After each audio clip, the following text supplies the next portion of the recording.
बोलिए प्रेम से श्री सद्गुरुदेव महाराज की, श्री सच्चिदानंद भगवान की, वृंदावन बिहारी लाल की, साचे दरबार की, सत्य सनातन धर्म की, बोलिए प्रेम से सब संतों की जय।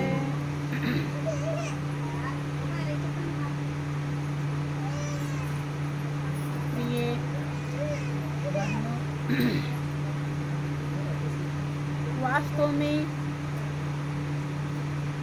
सत्संग अवसर उसी जीव के जीवन में मिलता है जिसे वो परमात्मा जन्म जन्मांतर के दुखों से छुड़ाना चाहता है। अब ध्यान देने की जरूरत है, विचार करेंगी, गौर करेंगी, तब बात समझ में आएगी। अब सत्संग आखिर है क्या जिसकी इतनी बड़ी कीमत? अभी आप सुन रहे थे कि 68 तीर्थ गुरु चरण बसे, परवी होते अखंड, और सहजो ऐसा धाम नहीं सकल अंड ब्रह्म। 68 तीर्थ का फल सत्संग में मिलता है, गुरु चरणों में मिलता है। कैसे मिलता है? तीर्थ क्या है और फल कैसे मिलता है? अब आप लोग यहाँ पर आ गए हो, बैठ गए हो, तो फल मिल गया क्या? 68 तीर्थ फल मिल गया? मिला कि नहीं? शायद बहुत ही गहराई का विषय है। यह सच्चाई उसी जीव के जीवन में, हृदय में उतरता है जिसके बहुत पुण्य पावन जन्मों जन्मांतर के संस्कार होते। अगर संस्कार हमारे पावन नहीं हैं, पवित्र नहीं हैं, तो भले ही संत आ गए, हम सत्संग में भी चले गए, लेकिन एक भी बाणी पर हम विचार नहीं कर पाते। देखें, पहले समझें कि सत्संग किसे कहते हैं। हमेशा आप लोग सुनते रहते हैं कि सत्संग से बढ़कर कोई तीर्थ नहीं है, कोई यज्ञ नहीं है, कोई तप नहीं है।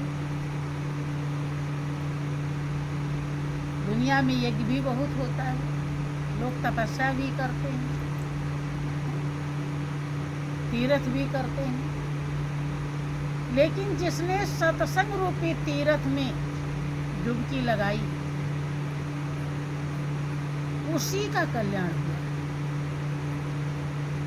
जिसने सत्संग रूपी यज्ञ किया, उसी का कल्याण हुआ। जिसने सत्संग रूपी तप किया, उसी का उद्धार हुआ। और जो तप यज्ञ तीर्थ है, वो केवल घूमने फिरने तक ही रह जाता है। घूम आए, पैसा खर्च कर आए, समय लगाए आए, लेकिन किस लिए गए थे? तीर्थ में किस लिए जाया जाता है? मालूम है?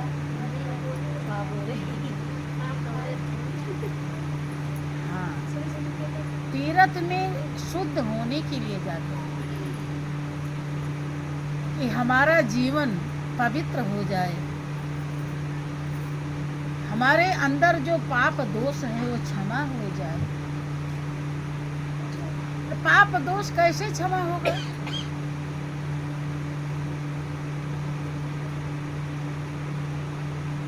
हम बर्तन अगर गंदे से धोएं तो साफ होगा? पानी अगर गंदा है और उससे धो रहे बर्तन, साफ है? कैसे साफ होगा? जब साफ पानी से धोए। ऐसे ही हम तीर्थ में जब चले जाते हैं तो तीर्थ में वो नहीं मिलता जो पावन है, जो पवित्र है, जो निष्पाप है, निर्दोष है, निर्लिप्त है, निर्विकार है, उसका परिचय नहीं होता है। इसीलिए हम वहाँ पर जाते हैं, घूम फिर आते हैं, वहाँ पे पंडा लोग रहते हैं, कहेंगे यहाँ पूजा करो, यहाँ दान करो, यहाँ ये करो, कराते हैं जैसा वो बता देते हैं। लेकिन थोड़ा बहुत पुण्य या क्या कहेंगे शुभ कर्म हो जाता है, लेकिन हम पवित्र नहीं हो पाते। तीर्थ का मतलब होता है शुद्ध होना, पवित्र होना। हमारे अंदर का एक भी गलती सुधरती नहीं और हम जैसे तैसे आ जाते हैं। लेकिन सत्संग रूपी जो तीर्थ है, सत्संग, सत्य का संग, एक ही शक्ति है दुनिया में, चाहे उसे राम कहिए, चाहे उसे कृष्ण कहिए, चाहे उसे देवी कहिए, चाहे उसे ईसा मूसा पीर पैगंबर कहिए, कुछ भी कह लीजिए, लेकिन वो कितनी है? एक। कितनी है? एक है। और वो कड़-कड़ में रम रही है, आपके रोम रोम में समाई है, जर्रे जर्रे में विराजमान है।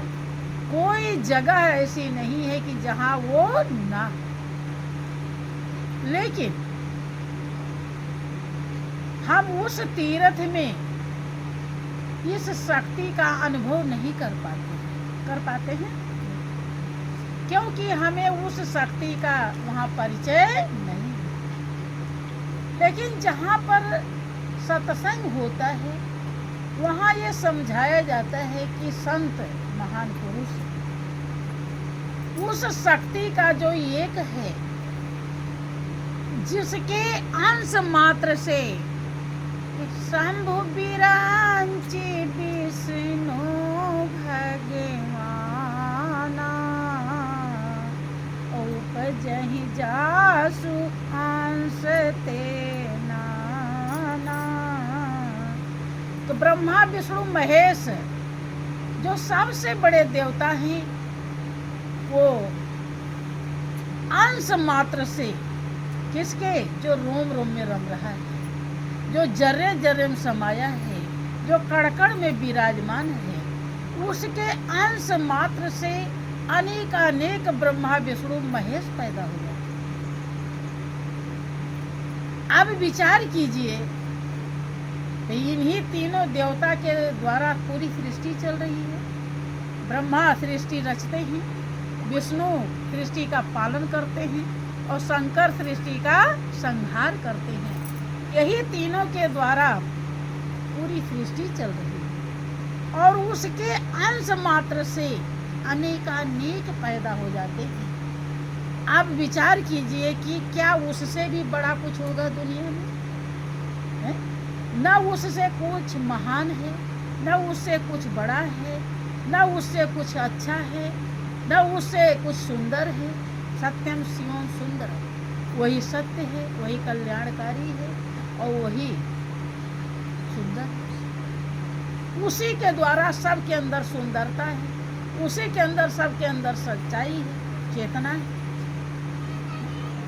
और उसी के अंदर सत्यता है, क्योंकि वो है तो सब कुछ है। उसको हम कैसे जानते हैं?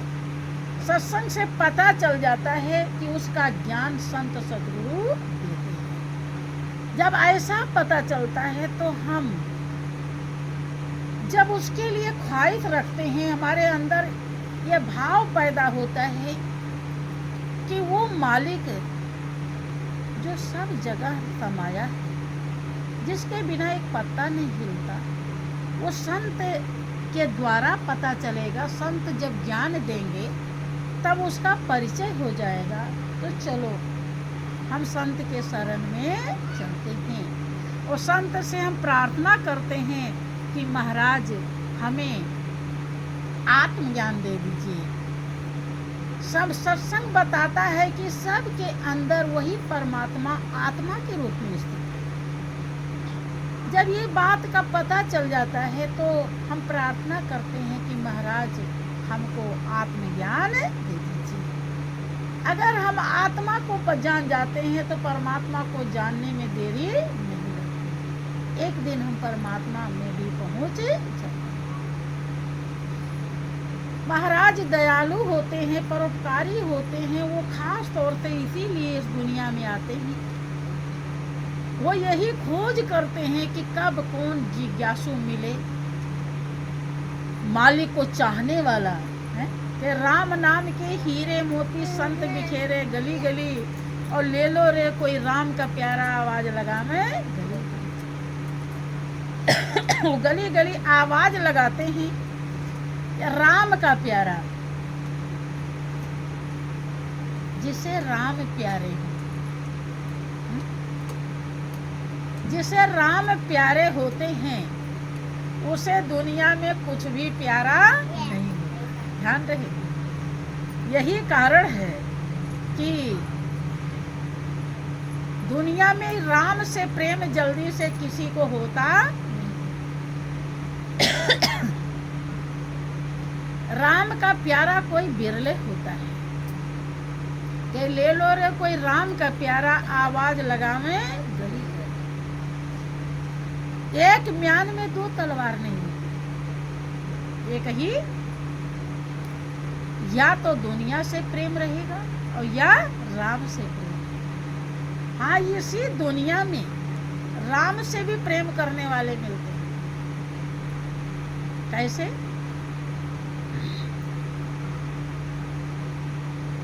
इसी घर गृहस्थी में काल के भी जीव हैं और दयाल के भी जीव हैं। कैसे? कागनी होती है, कौवा जानते हैं, उनकी जो मादा होती है उसे कागनी बोलते हैं। कागनी कोयल के भी बच्चे को पालती है और कौवे के बच्चे को भी पालती है। कोयल अपने बच्चे को नहीं पालती, कागनी पालती है। लेकिन जब वो थोड़ा सा पल जाता है तो कोयल आवाज मारती है। कोयल की आवाज आप सभी लोग सुनते होंगे।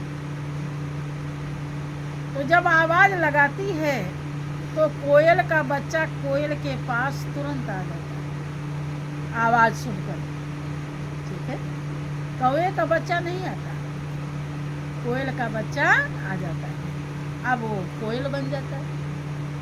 भले वो कौवे ने की मादा ने पाला, लेकिन अब वो कोयल का बन गया। भला वहाँ, लेकिन जानता है कि हमारी माँ कोयल है। ऐसे ही इसी दुनिया में, इसी घर गृहस्थी में काल के भी जीव हैं और दयाल के भी। दयाल संत सतगुरु जब आते हैं और आवाज लगाते हैं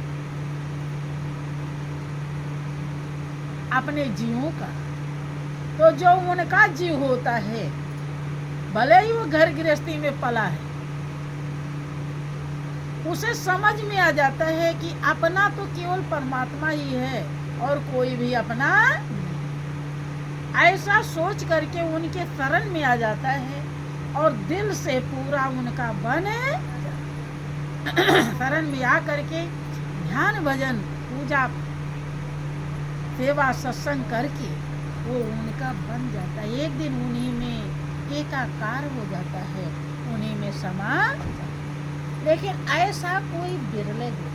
इसीलिए उसी के लिए कहा कि ले लो रे कोई राम का प्यारा, आवाज लगावे गले। राम का प्यारा ही कोई बिरले होता है।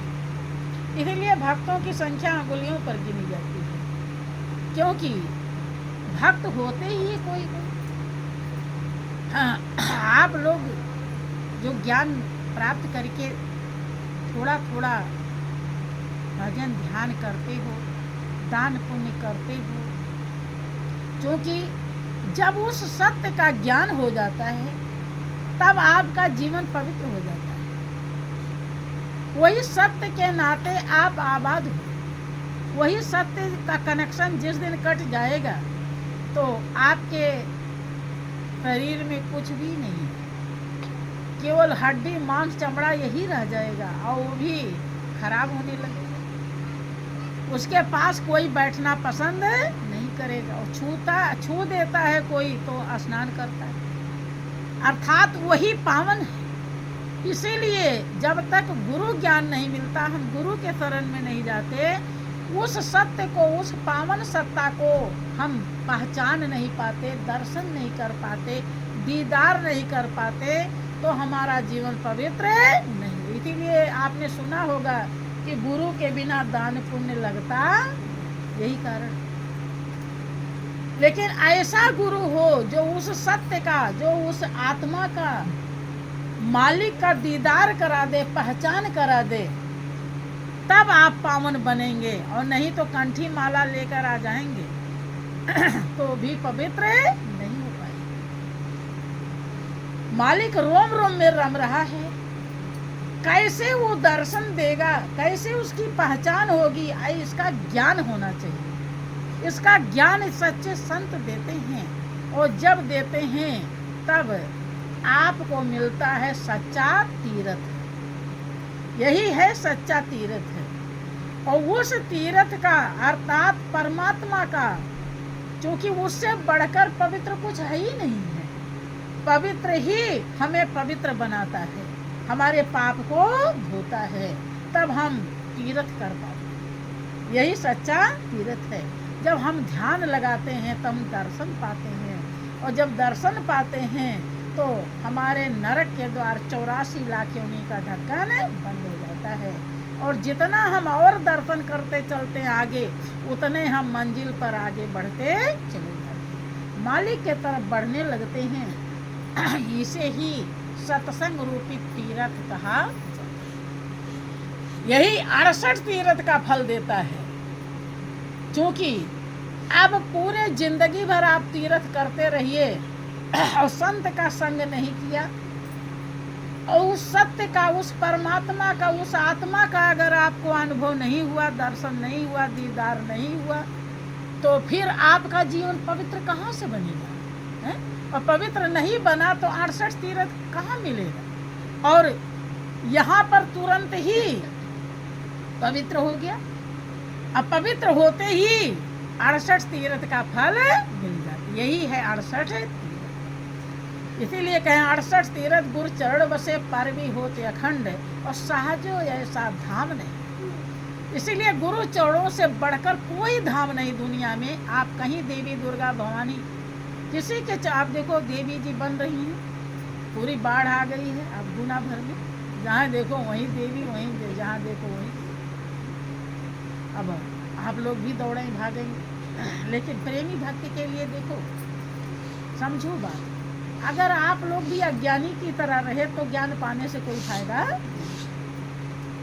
ठीक है, आपको देखने जाना है तो आप देख आइए। देवी वही है जिसका आप दर्शन पाए। देवी मतलब दैवीय शक्ति।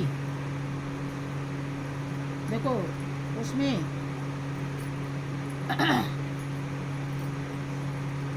जो आप क्या वो पाठ करते हैं, दुर्गा चालीसा, सरस्वती, पता नहीं क्या क्या पढ़ते हैं, इसमें व्रत में व्रत रहते हैं, कुछ लोग पढ़ते हैं देवी के लिए, तो उसमें जिक्र है कि नमस्तस्मै नमो नमः, ध्यान से समझिए कि या देवी सर्वभूतेश प्रकाश रूपेण संस्थिता, कि यही देवी भूतेश को मतलब मनुष्यों में, सभी मनुष्यों के अंदर प्रकाश के रूप में स्थित है। उस प्रकाश का दर्शन पाते हैं आप लोग, पाते हैं कि नहीं? हाँ, कह रहे वही यही देवी सभी मनुष्यों के अंदर प्रकाश के रूप में स्थित है। कि यह देवी सर्वभूतेश सच्चिदानंद रूपेण संस्थिता, यही देवी सभी मनुष्यों के अंदर सत्य, चेतन और आनंद के रूप में स्थित है? जब आप वहाँ कितना पूरा 9 दिन पूजा करेंगे, व्रत उपवास करेंगे, क्या जो सत्य है, जो चेतन है, जो आनंद स्वरूप है देवी, क्या उसे जान जाएंगे? और यहाँ अगर 1 घंटा आधा घंटा ध्यान लगा लेंगे तो उसे दर्शन पा जाएंगे। हाँ, दर्शन पाके जाइए, घूम आइए, कोई दिक्कत नहीं है, घूमिए टहलिए। लेकिन अगर वो इसे छोड़कर वहाँ पर पूजा लग गए तो फिर आप जैसा कोई मूर्ख है। हाँ, अगर नाम सिमरन करते रहिए, वही सभी देवी देवता के आत्मा का नाम है जो आपके श्वास में चल रहा है। 33 करोड़ देवी देवता सबकी आत्मा का नाम है। जब आप सुमिरन करते हैं, सबका सुमिरन हो जाता है, किसी का बचता नहीं, सबकी पूजा एक में बता दी गई। इसीलिए गुरु धारण करने के बाद कोई पूजा बाकी नहीं रहती। लेकिन जो नहीं समझ पाता वो भटकता रहता है, इसे छोड़ करके, सच्चाई को छोड़कर झूठे में दौड़ता रहता है। तो वहाँ पर कहीं जाइए, पूजा, हाथ जोड़ लीजिए कोई, हाँ वही ध्यान कीजिए देवी कौन है। वही देवी आदि शक्ति, आदि माने जब सृष्टि नहीं बनी थी, जो कोई युग नहीं बना था, सतयुग त्रेता द्वापर नहीं बना था, तो भी वो देवी थी, तो भी वो शक्ति थी, आदि शक्ति। जो आदि माने पहले, जो शक्ति पहले थी उसी को क्या कहा जाता है? देवी। देवी माने दैवीय, ईश्वरीय शक्ति, उसे कहते हैं देवी। लोग कहते हैं कि ये ब्रह्मा विष्णु महेश से बड़ी इसीलिए है क्योंकि उसी शक्ति से ब्रह्मा विष्णु महेश आए हैं। कुछ कलाओं को लेकर के जब इस धरती पर आते हैं तो आप सुनते हैं कि राम 12 कला से आए थे, कृष्ण 16 कला से आए थे। उसी में से कुछ शक्ति लेकर के आते हैं। तो इसीलिए वो देवी, वो दैवीय शक्ति सबसे महान है, सबसे अविनाशी है, सब कुछ उसी में से सब आते हैं। सारे देवी देवता उसी में बने, इसीलिए उसको कहा जाता है सबसे बड़ी। और वो सबसे बड़ी जो है उसका ज्ञान गुरु महाराज जी ने आपके हृदय में करा दिया। इसलिए उसका ध्यान कीजिए, ध्यान कर लेंगे।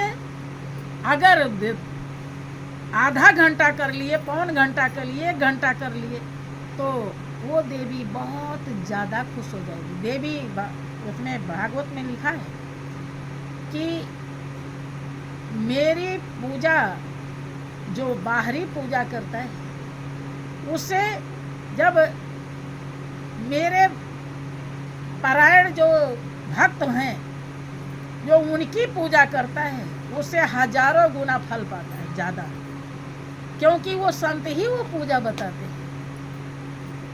समझ रहे हैं? वो अपना खुद कह रहे हैं कि जो ऐसे पूजा करता है वो फल नहीं पाता, लेकिन जो सतगुरु के द्वारा पूजा करता है तो वो हजारों गुना ज़्यादा फल पाता है। अपने पिता को समझाते हुए दुनिया वालों को दर्शाया।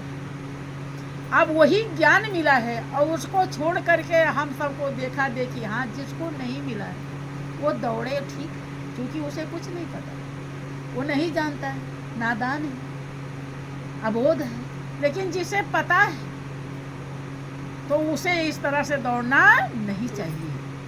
आप सुबह, हाँ, गुरु महाराज जी की आरती पूजा किया, गुरु की कर ली तो सबकी कर ली, और गुरु की नहीं करी तो किसी की भी। कोई देवी देवता खुश नहीं होंगे। बहुत लोग नहीं समझ पाते और आ जाता है बाहर तो दौड़ने लगते हैं, तो वो अपना ही बहुत बड़ा नुकसान करते हैं। ठीक है, तो यही सच्चा तीर्थ है। और तप क्या है अब समझिए, सत्संग ही सच्चा तप है, इससे बढ़कर कोई तपस्या। अब लोग तपस्या करते हैं, ये आग इधर जला लेते हैं, इधर जला लेते हैं, उल्टा लटक जाते हैं। तो क्या उस देवी का, उस सत्य का, उस पावन शक्ति का क्या उन्हें दर्शन हो जाता है? दर्शन नहीं होता। दर्शन कब होगा? जब गुरु का ज्ञान, गुरु के द्वारा जब आप तरीका, टेक्निक, फार्मूला, रास्ता समझेंगी, तब वो शक्ति नजर आएगी। और जब वो शक्ति नजर आ जाए गई तो यही सबसे बड़ा तप है। बात समझ में आई? जिससे वही तो तप कहाएगा जिसके द्वारा, जिसके लिए हम कर रहे हैं वो मिल जाए। भाई भगवान के लिए तो तप करते हैं लोग, और वो मिलता नहीं। मिलता है कैसे? गुरु ज्ञान से। इसलिए इससे बढ़कर कोई तप नहीं। अब इससे बढ़कर कोई यज्ञ नहीं।